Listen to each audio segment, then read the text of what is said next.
The usual case in daily life is negligent turning off electronic items at home such as light, air conditioner, and TV. Such negligence can lead to loss of electricity to a short circuit that results in a fire. In this technology, electronic goods control or control system is created with simulation component using light. It uses the nodeMCU ESP8266 as its microcontroller. The lights are controlled through a smartphone that has IoT smart home application installed, and the house must have wifi. The advantages of this tool can control remotely.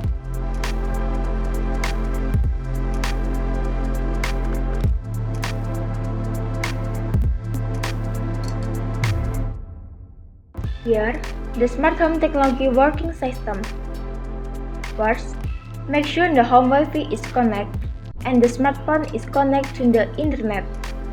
Second, open smart home IoT application.